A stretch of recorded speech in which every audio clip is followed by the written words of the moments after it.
Health spotlight and that slap that honestly rocked the Oscars. We've been talking about it a couple of times now with Will Smith when he walked onto the stage, slapped comedian Chris Rock, apparently over a joke about Smith's wife, Jada Pinkett Smith, and her alopecia. I want to go ahead and bring in Wish TV medical contributor and former U.S. Surgeon General Dr. Jerome Adams. Dr. Adams, thanks for joining us. You know, you've been pretty vocal about this today, and that it brings up a couple of items.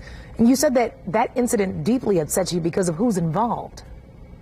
Absolutely. Absolutely. You've got two black men going at one another, and violence is bad no matter who it is. But we're here in central Indiana. We've got record high rates of interpersonal violence, particularly black on black violence. And to see two prominent black men going at one another, it really hurts me in the heart. And you think about the young people out there. Unfortunately, again, you've got lots of kids who look at them as role models. But unfortunately, black boys have fewer role models to look up to, and to see these two men attacking one another, the message that it sends, I think is not one that's good for our young people or for other folks out there who look up to them.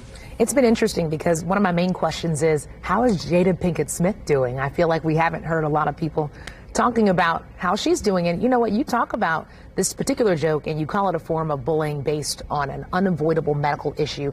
Talk to me a little bit about that for those who don't really know a lot about alopecia. Explain it briefly for them. Well, first of all, we should never bully people based on medical issues. I've grown up with asthma, and I've been bullied for my asthma. People get bullied for addiction. In this case, you had Jada Pinkett Smith getting bullied for alopecia, and alopecia simply is just the loss of hair. And there are multiple different kinds of alopecia. The most commonly known kind is male pattern baldness and female pattern baldness, which 50% of males suffer from by the time they get to age 50. But that's not the kind that Jada Pinkett Smith is suffering from. She suffers from alopecia areata, which affects about 2% of our population, over 6 million people. It's when your body's immune system attacks hair follicles and that hair falls out. And you can imagine, particularly for a woman, that can cause real shame, a real anxiety, real depression. And going after someone the way Chris Rock did, that can precipitate people to actually try to take their lives. And so this is no laughing matter.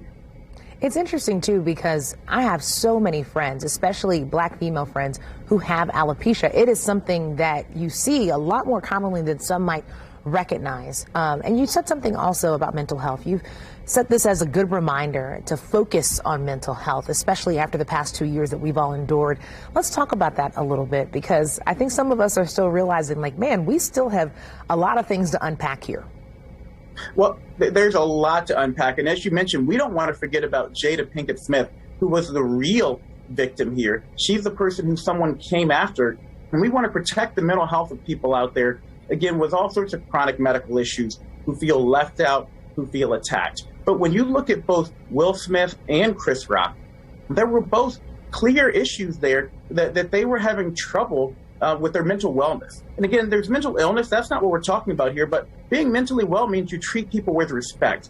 It means that you know how to resolve conflicts in a civil manner. It means that you recognize triggers, and sometimes you take a time out. You meditate.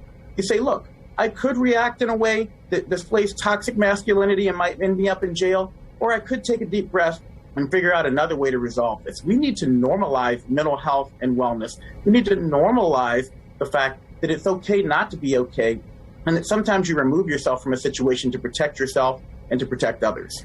Dr. Adams, I'll tell you this much. I think this has stirred up a lot of very important conversations in different households. Hopefully, I know we have Easter coming up. People can think about this before they go to their family dinners. That's for sure. Exactly. Talk through it with your kids. Talk through it with your family. Make sure we're taking something positive out of this, because this is a negative situation, but every negative can be turned into a positive if we can lower stigma, if we can normalize conversations about mental health and wellness, and if we can learn a little bit more about alopecia so that we don't actually stigmatize